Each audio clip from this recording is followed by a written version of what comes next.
Лаборатория за слава Феймлаб може да се похвали, както и този фестивал, който създадохме в резултат на работата ни толкова години с млади учени, Софийския фестивал на науката. Можем да се похвалим с това, че привлякахме вниманието на медиите. Ние имаме медийни партньори от самото начало на конкурса. Българска национална телевизия, като публичната телевизия в България, е с нас от самото начало.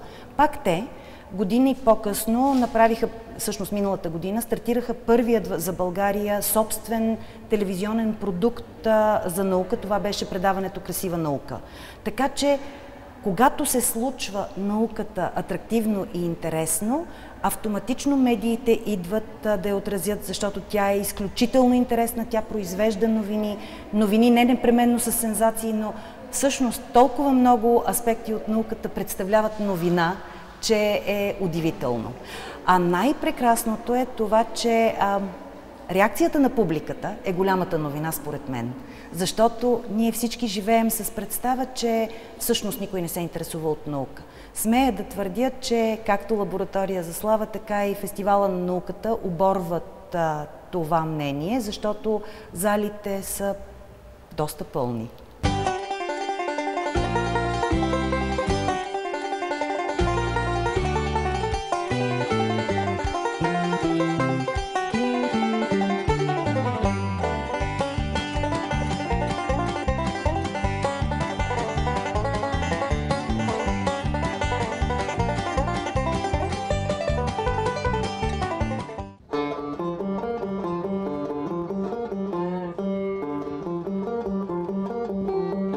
Gentlemen, welcome to the FameLab International Final 2012. Please put your hands together for Quentin Cooper.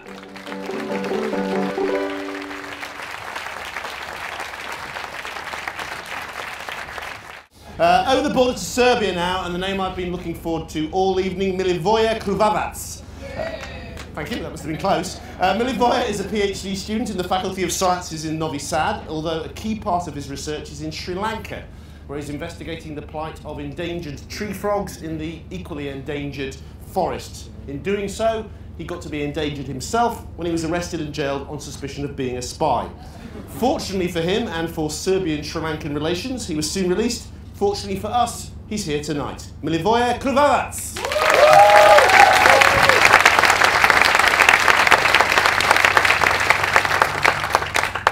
Hi there.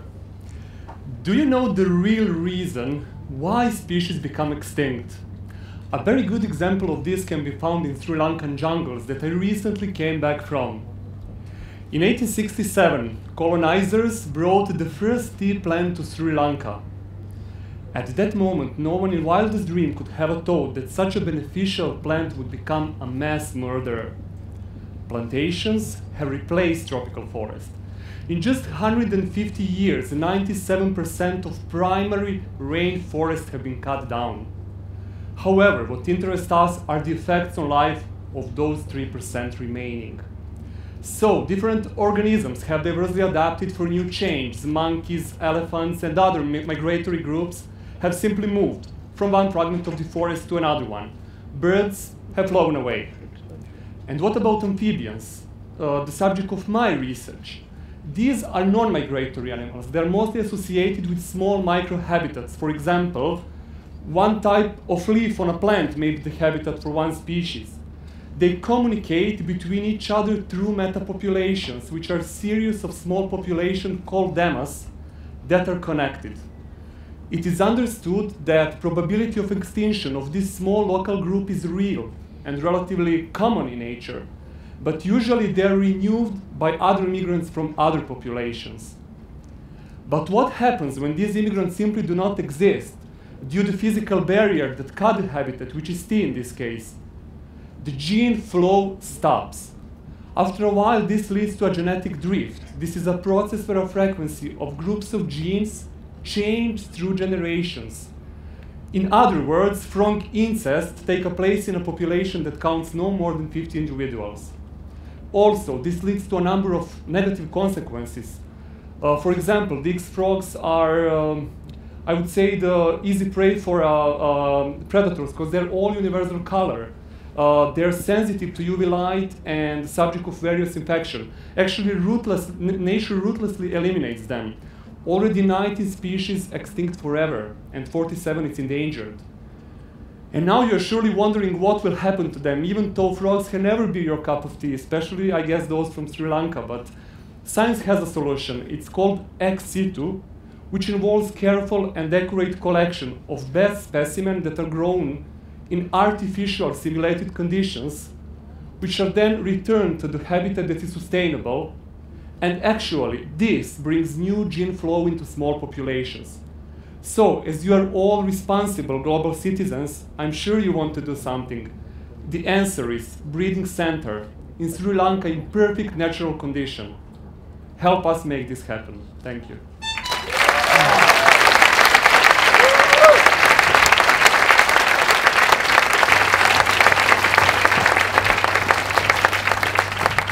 Penultimately, we have the ultimate in cultural exchange. For Euro 2012, the England team have all gone off to stay in Krakow.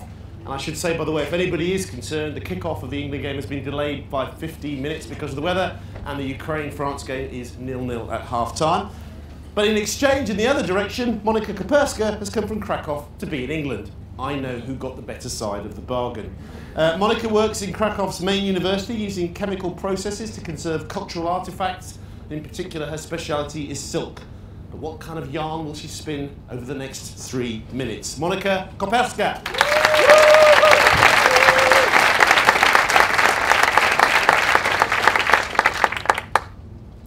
Time is passing by all the time.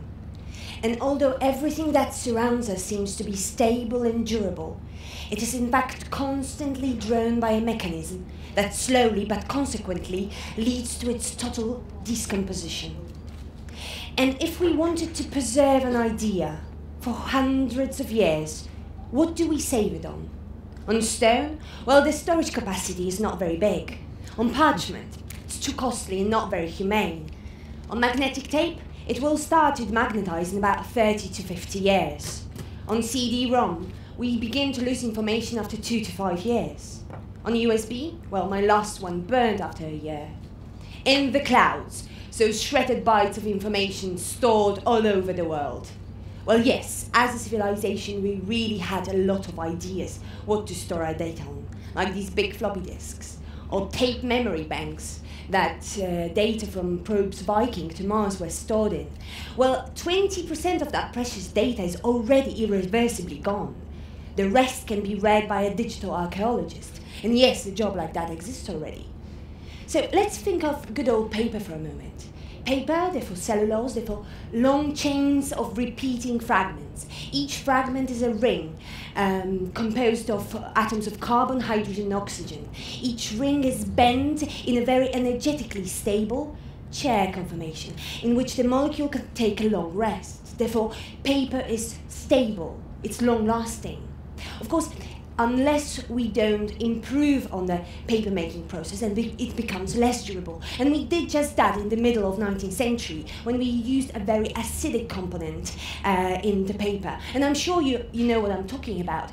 It's the books that smell in a specific way, have yellowed pages, and when we try to read them, they decompose in our hands. Well, why is that? It's because in the paper, the acidic environment left an intruder in the form of hydrogen cation. This cation accelerates breaking of the chains in a process called hydrolysis. Now, shorter chains means weaker paper. Fortunately, today we can deacidify the book and thus get rid of the annoying intruder. So books printed nowadays on a good quality paper can last 300, 400 years. And what's best, we can read them with tools most valuable to human beings, which is the eye, the brain, and the hand. Time is passing by all the time. But we, as a civilization, are not yet ready for the book to pass away. Thank you.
българските ни кандидати, обикновено FameLab за тях е един от първите случаи, в които те говорят пред публика. Видимо е, че британските учени по-често го правят, колкото и млади да са те. Но нито в качеството на науката, която представят, нито в страстта, с която я представят, има разлика. И всъщност за нас, публиките в страната, огромното щастие е, че ние откриваме какво се прави в науката в България, защото FameLab това ни даде възможността да надникнем в много лаборатории и да кажем със сигурност, че наука в България се прави. Да, това е факт, просто се прави. Има хора, които са влюбени в това, което правят. Между другото, едни от най-красивите, най-озарените очи, които сме виждали, са точно на учени, които говорят за, представете си, физиката през Батмобила. Или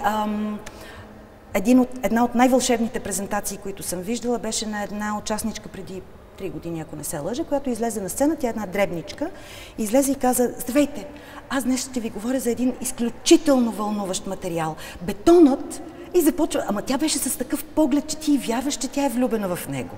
Има един много съществен въпрос и то е по какъв начин можем да напълним отново научния парк. Хората липсват в науката. И между другото, това, за което не споменах, е, че когато аз говоря за наука в смисъла на лаборатория за слава, говорим за тези тежките науки, за физика, химия, математика, биология, т.е. природно-математическите и инженерни науки.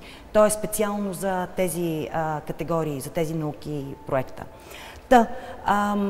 Изключително важно е да има повече кандидати за тези специалности. Всички знаем, намираме се в едно учебно заведение, което предлага толкова много програми. Бихме искали да има точно толкова кандидати, колкото и за другите много интересни и заслужаващи вниманието си, разбира се, но като че ли физиката и химията се обезкърви. И това не е само в България, това е повсеместно, цял свят е така. За да стигнем до там един човек да избере науката като свое бъдеще, той трябва да, или тя трябва да знае в крайна сметка какво го очаква. Като не знаеш какво се случва в науката, като не познаваш един човек от науката, който да ти стане ролеви модел, ти ще взимаш, разбира се, пример от други професии. В крайна сметка човек става такъв, какъвто пример може да последва. Ти ставаш лекар като баща си, говорител по телевизията като тази говорителка, която страхотно харесваш, или последваш някакви други, не винаги много похвални примери.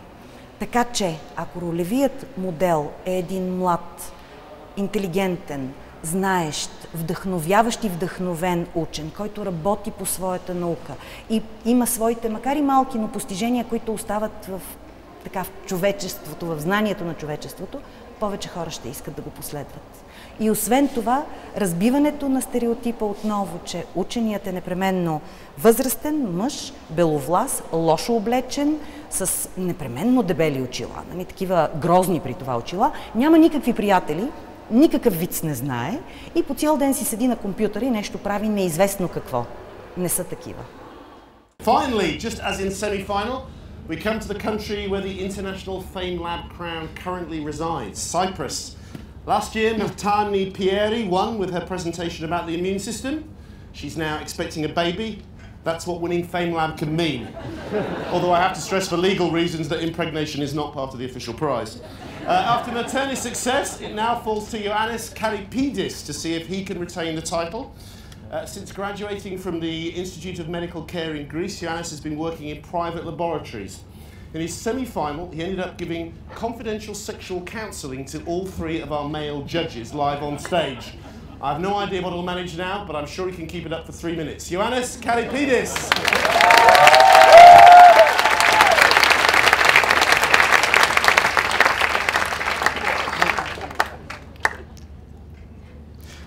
Hi.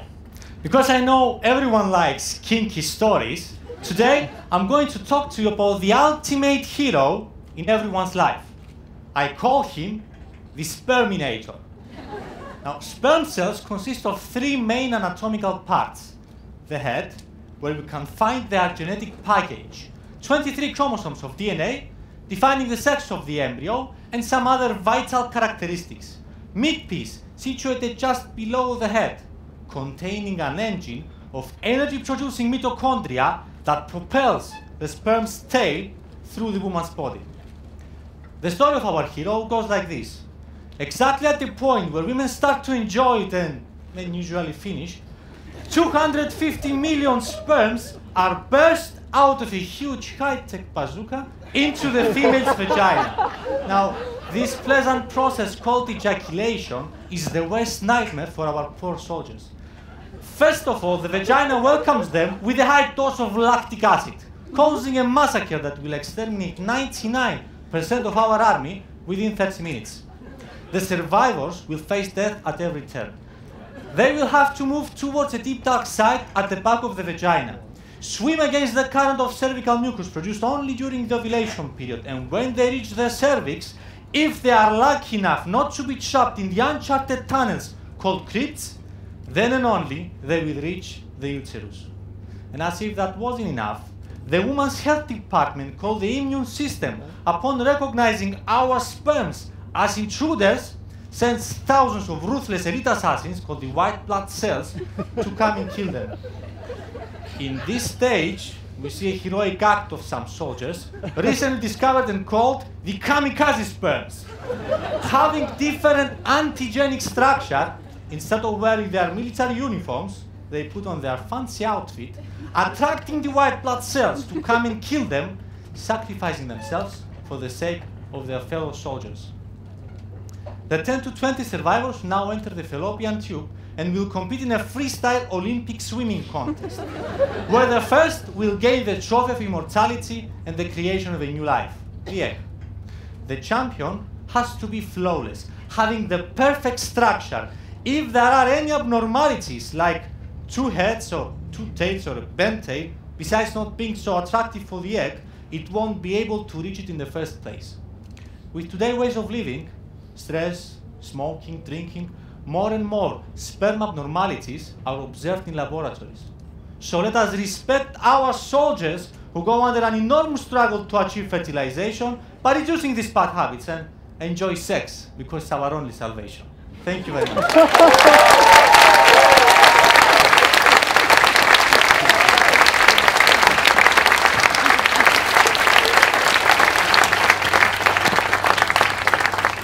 I, for one, think that if the Olympics did include sperm swimming, it would just get much more popular. Right, that is the point. We have had all 10. We have had the skill. Now we move in for the kill. Before we can have a winner, there must be a winnowing. We're looking for 1 FameLab 2012 champion and 2 joint runners-up. Judges, we want you to reach a considered, thoughtful, balanced decision, and we want you to do it in under 15 minutes. So get cracking. Please send them on their way, please, with a blast of encouragement and a last chance to vote for who you want.